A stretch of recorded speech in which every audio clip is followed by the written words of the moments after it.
पक हमारा रूप है ये लोहे रूपी प्राण, धर्मराय त्रिबंध से मैं ले उड़ू अचानक ले जाऊंगा अपनी प्यारी आत्मा को, तू देखता रह जाएगा।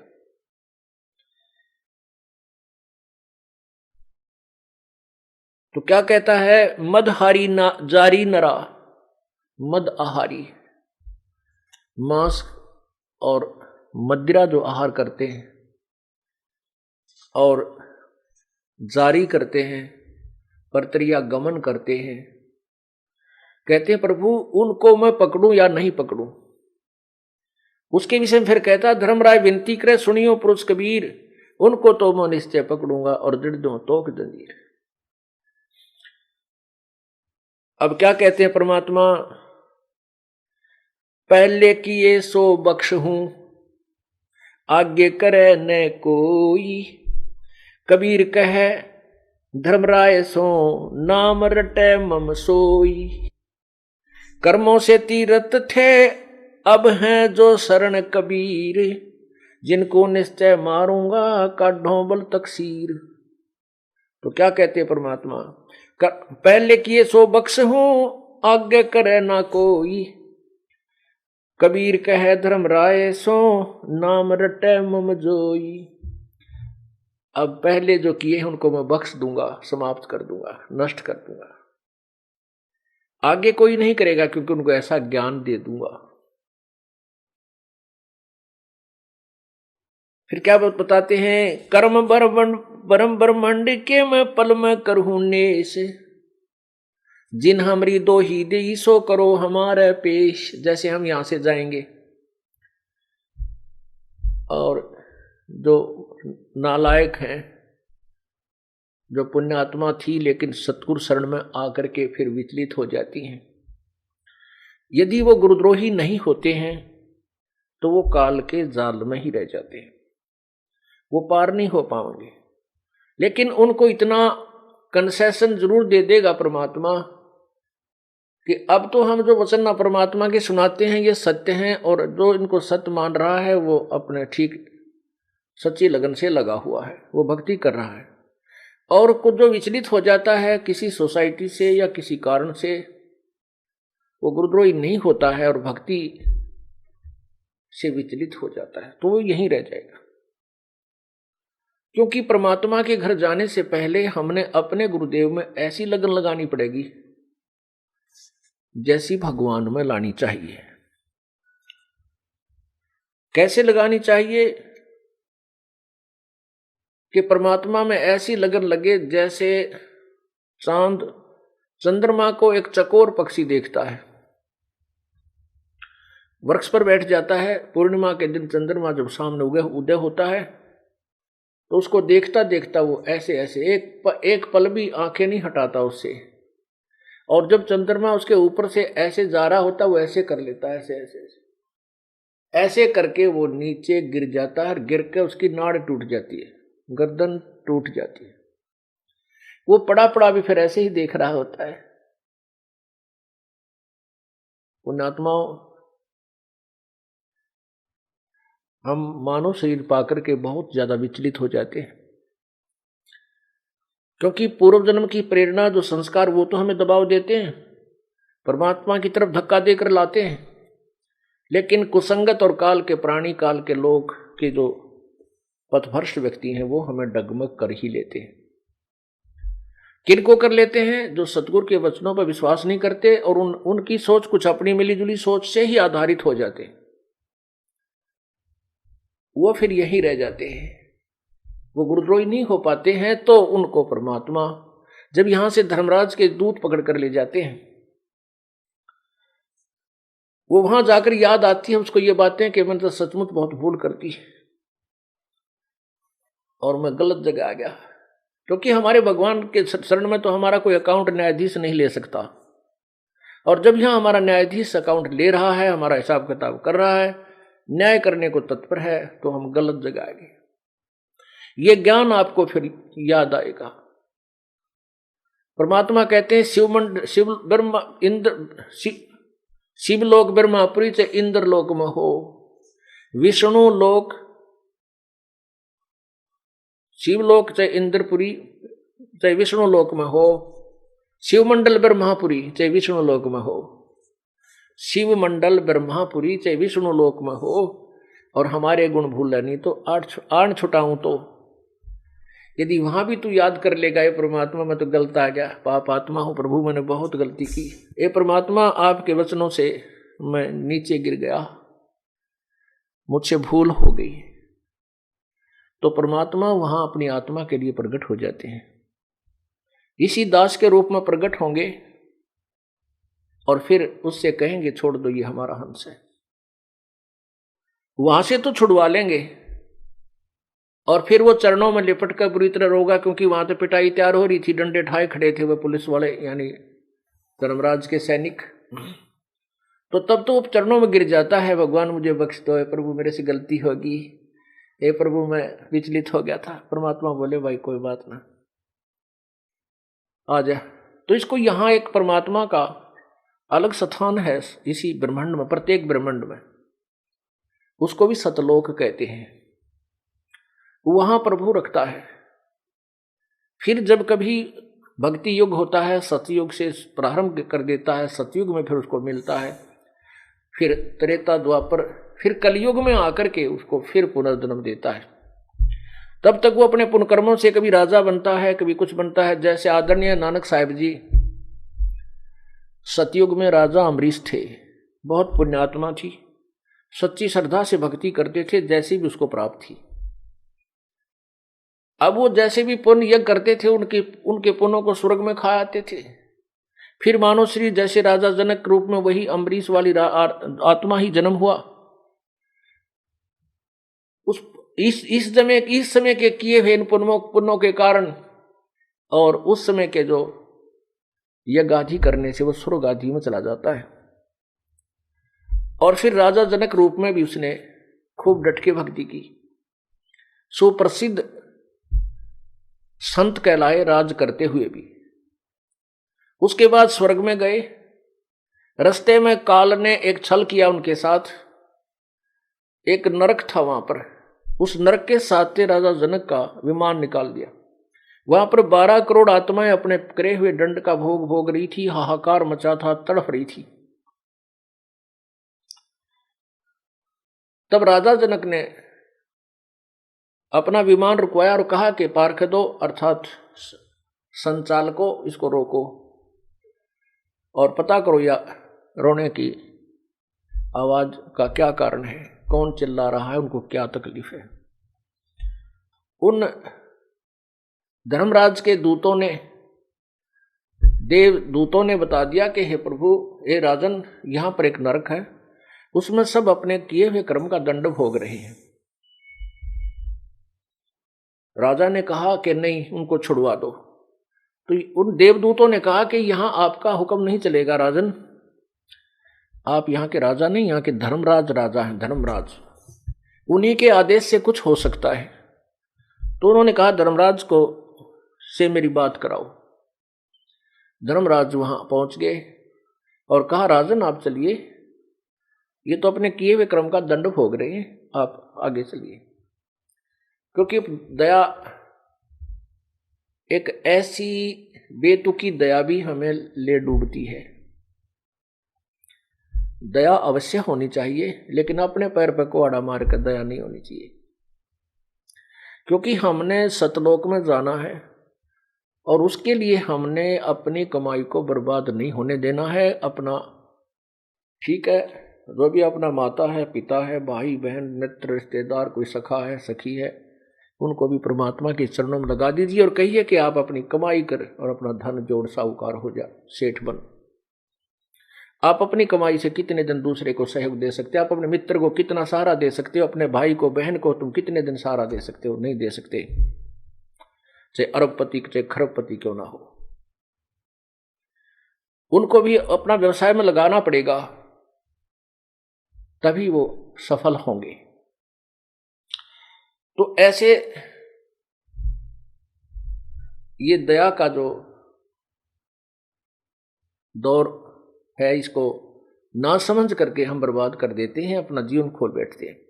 तो राजा जनक जी ने कहा कि मैं ये नहीं जाऊंगा, या तो मुझे भी यहीं रखो, ना इन सबको यहां से छोड़ के स्वर्ग ले चलो। तो उसमें धर्मराज ने कहा कि एक उपाय है इसका, आप अपने कुछ पुण्य इनको संकल्प कर दीजिए, इनको दान कर दीजिए, फिर हम इनको यहां से निकाल के स्वर्ग ले चलेंगे।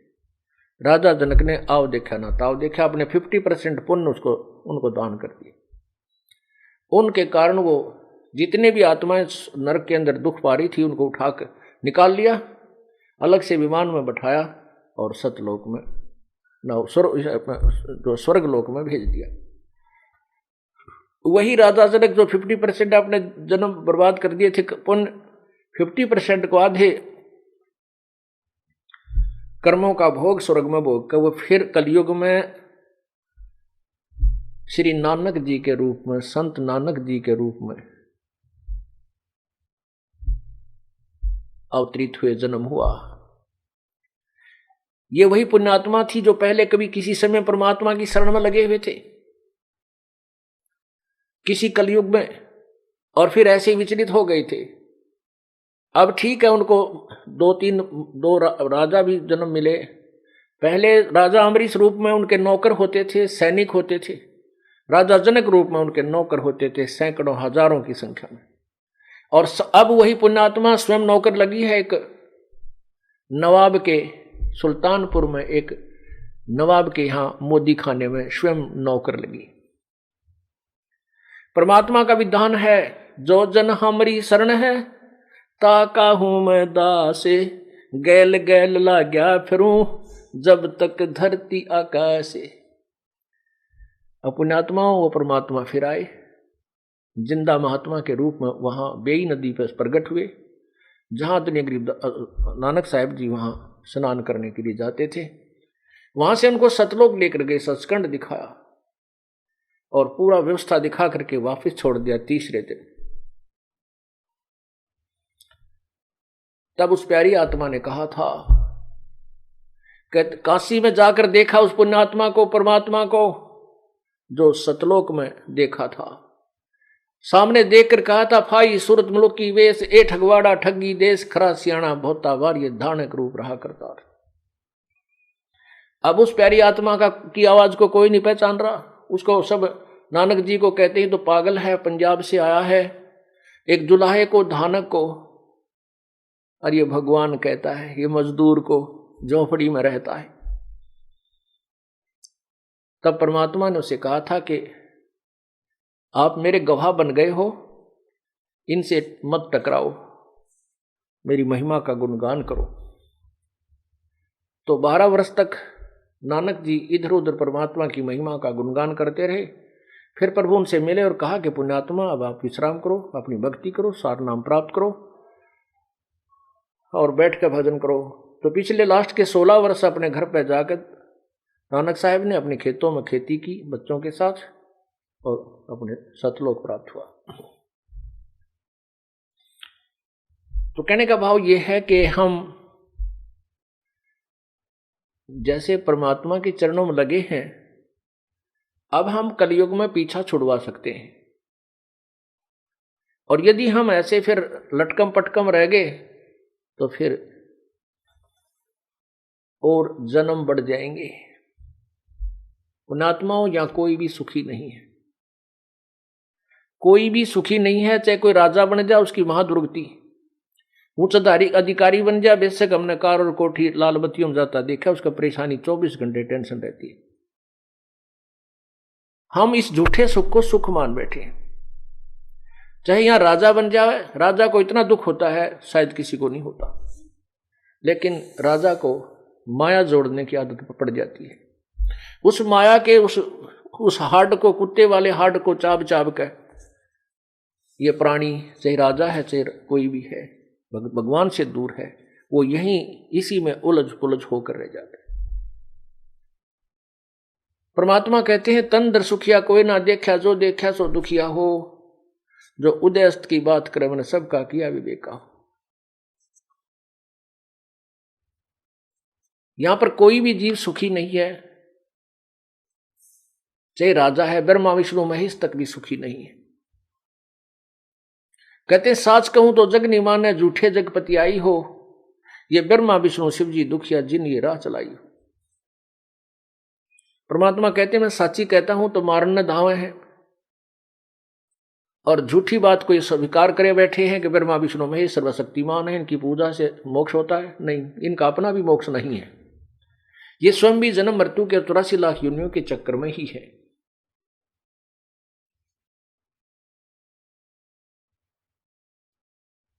कहने का भाव यह है कि परमात्मा फिर उस प्यारी आत्मा को सतलोक, अपने यहाँ के मिनी सतलोक में ले जाते हैं। वहां जाकर वो खूब रोता है, और उस जैसे नालायक वहां बहुत बैठे पाएंगे, से भी बैठ कर बतलाते हैं हमने नाश कर लिया, हमने बड़ी बनाई बात बिगाड़ दी। अब पता नहीं कौन से कलयुग में परमात्मा कब दया होगी या ना होगी, क्यों कलयुग के अंदर ये काल इतना सतर्क हो जाता है, नाना प्रकार के पंथ बना देता है, भिन्न भिन्न प्रकार के मजहब बनवा देता है, क्योंकि कोई एक दूसरे की बात को सुनकर प्रसन्न नहीं, और आपस में लड़ाई झगड़े मार काट है, और उसी अपनी अपनी अपनी सोच पर सभी आधारित रहते हैं। फिर भी परमात्मा बहुत को दया करते हैं, अपनी समर्थता के कारण, अपने तत्व ज्ञान के तोब के गोले के आधार पर इस अज्ञान रूपी किले को ढा देते हैं, एक बार प्रत्येक कलयुग में अवश्य खत्म कर देते हैं।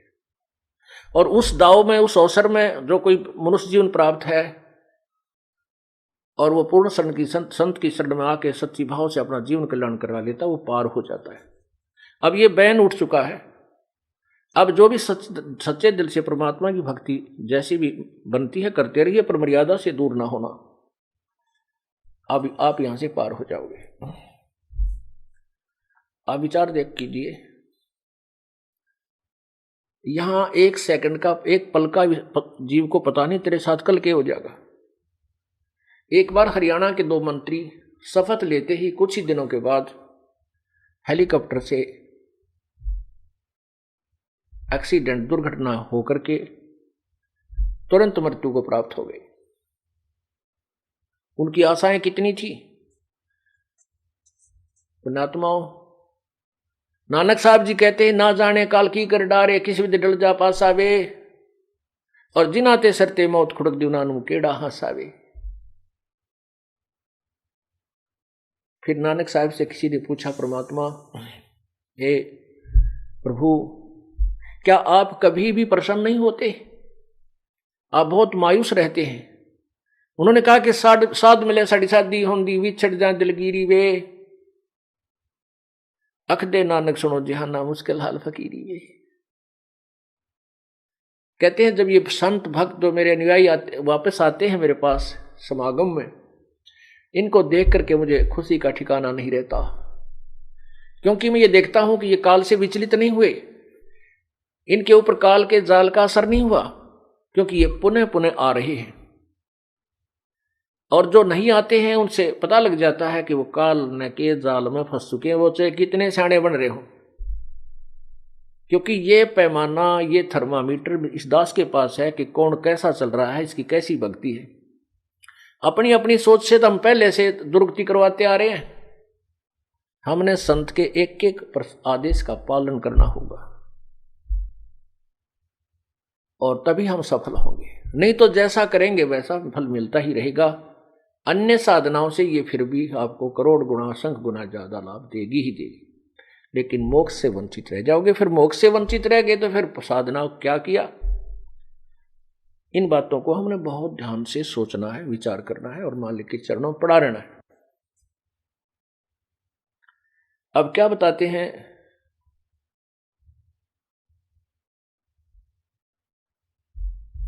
कर्म शिव मंडल ब्रह्मापुरी जो विष्णु लोक में होए, हमरे गुण भूल नहीं तो आन छुटाऊं तो ही। अब धर्मराज ही स्वयं कहता है कि हे प्रभु, जाघट नौबत नाम की,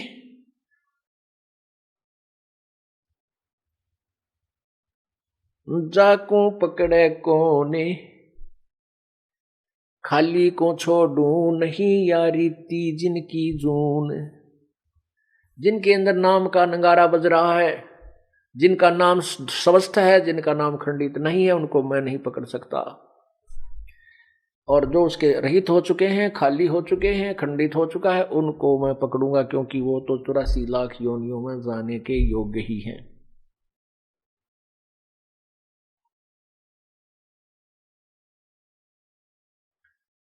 फिर परमात्मा उसी के विषय में कहते हैं कि कर्म भ्रम ब्रह्मांड के जो मेरी शरण में है, जो मेरा नाम सच्चा नाम जाप करता है, उसको मैं समाप्त कर दूंगा, उसके पाप कर्मों के तो निकट नहीं आ सकता। फिर उनके लिए भी कहता है कि जिनको तू पकड़ भी लेगा तो मेरे यदि ये गुण याद कर लेंगे, शिव मंडल ब्रह्मापुरी से विष्णु लोक में हो। अब जैसे आपको हमने प्रथम मंत्र दिया है इस दास ने, उसमें इन प्रभुओं की मजदूरी है। गणेश जी की मूल कमल का जो मंत्र है, और ब्रह्मा जी की जो स्वाद चक्र, अधिष्ठान चक्र जिसे कहते हैं, और नाभि चक्र ये विष्णु जी का, और हृदय कमल जो हृदय चक्र है वो श्री शिव जी का जाप है, वो आपको जाप दिया जाता है। और कंठ कमल में दुर्गा का। तो इन नामों के जाप से भी आपको जब यहाँ विचलित हो जाओगे, पार नहीं हो पाओगे, तो इनके आधार से आपको सभी के लोक में भेज दिया जाएगा बारी बारी। पहले आप शिवलोक में जाओगे या ब्रह्मा लोक में, जहां भी, तो वहां आप एक बहुत अच्छे गण बना दिए जाओगे, बहुत अच्छे देव पद प्राप्त करोगे, लेकिन पुण्य आपके ही समाप्त होंगे। वो समाप्त करके फिर आप विष्णु के लोक में जाओगे, शिव के लोक में जाओगे, और फिर 84 लाख योनियों में धक्के पुनः खाओगे। इसलिए पुण्यात्माओं, कोटि जन्म तू भरमत हो गया, कुछ ना हाथ लग्या रे, कुकर सुकर खरबया बोरे, कौआ हंस बुगारे।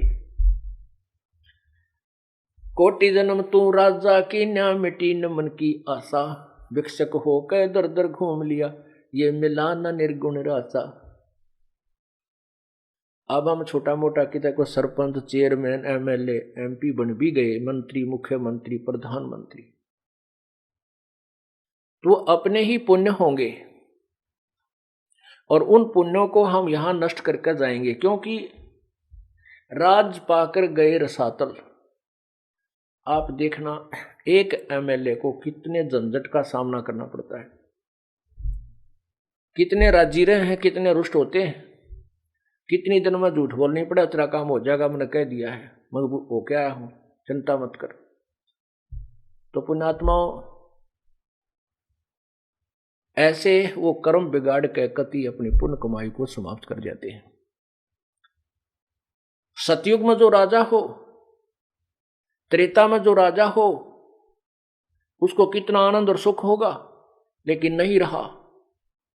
फिर कलयुग में एक सिंपल मैन, लेकिन उन पुण्यात्माओं की पूर्व जन्म की उस सत्यनाम की कमाई भी साथ थी, उसके आधार से मनुष्य जन्म मिलते रहे। अब परमात्मा ने फिर रजा बख्श दी, और अब ये पुण्यात्मा जो पहले विचलित हो गई थी, अब पार हो जाएंगे, यदि वो नियम में रहेंगे आजीवन। अगर वो परमात्मा के प्रत्येक नियम का पालन करके विनम्रता के साथ भूल जाए संसार को।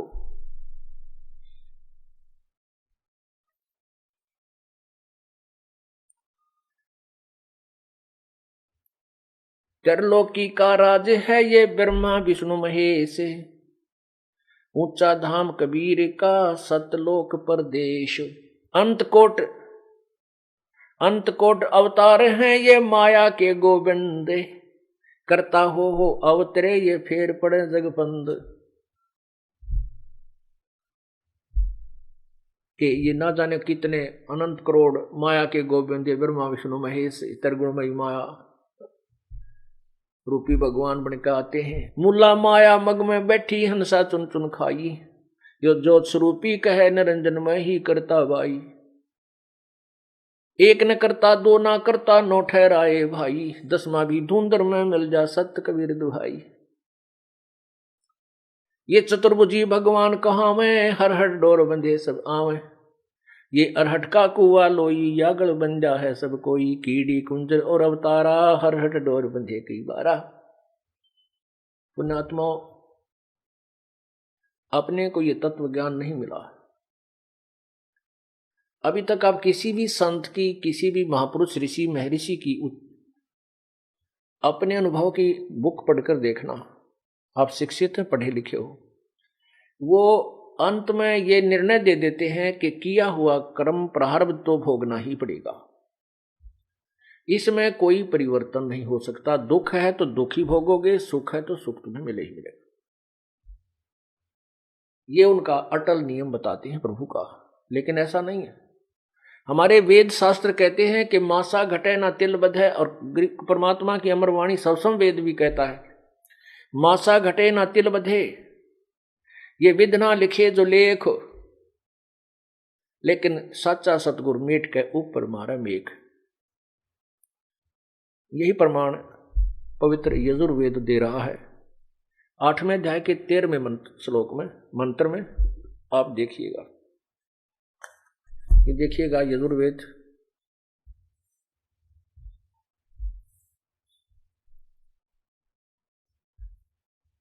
इसके अनुवादक हैं महर्षि दयानंद सरस्वती।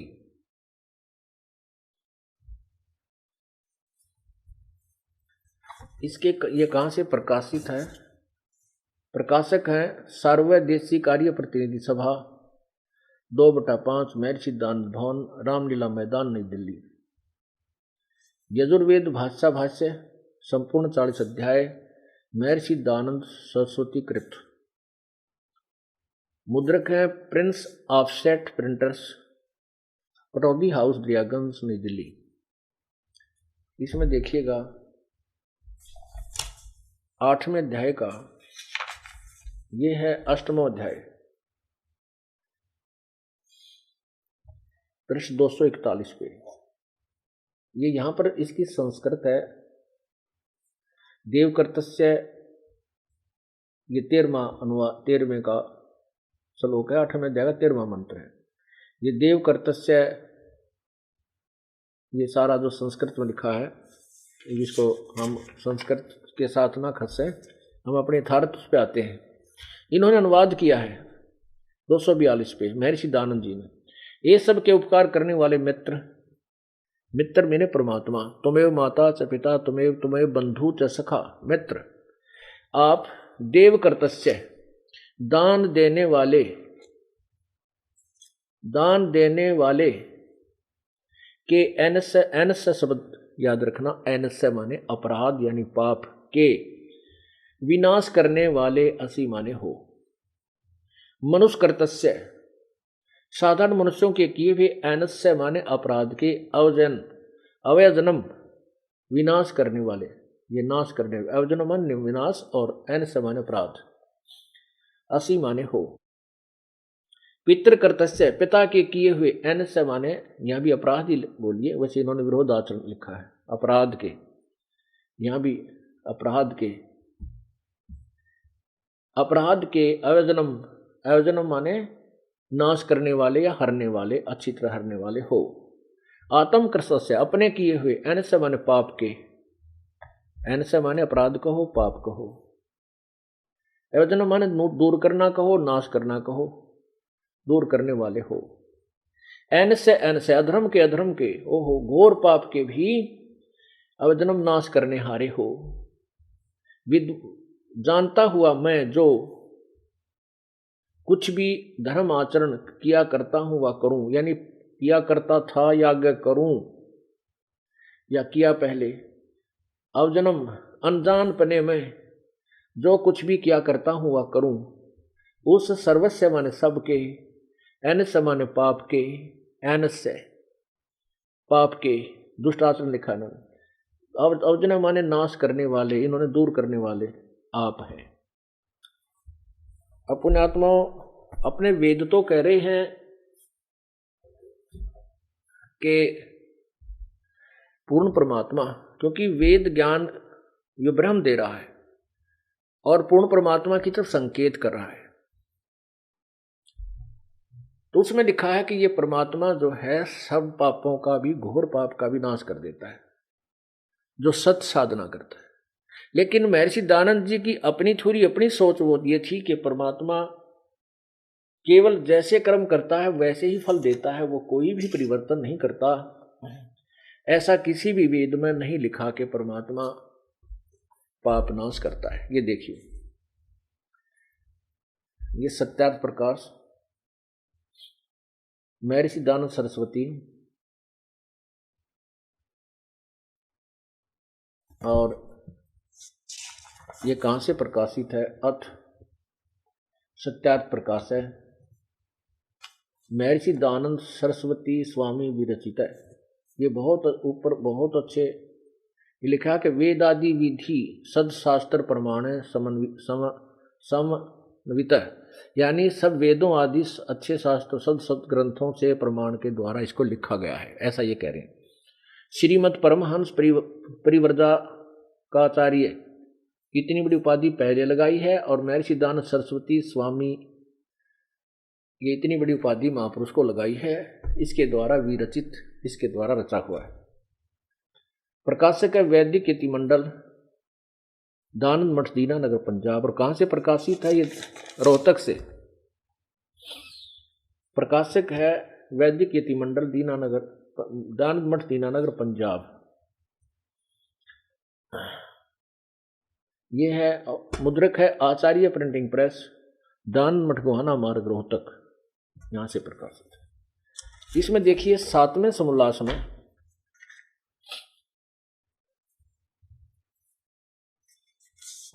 ये देखना 154 पृष्ठ पे सप्तम समोल्लास है, पृष्ठ 154 154। प्रश्न है कि ईश्वर साकार है व निराकार? प्रश्न है ईश्वर साकार है व निराकार? उत्तर महर्षि जी का निराकार। यहां प्रश्न, परमेश्वर अपनी स्तुति प्रार्थना, परमेश्वर की स्तुति प्रार्थना उपासना करनी चाहिए व नहीं?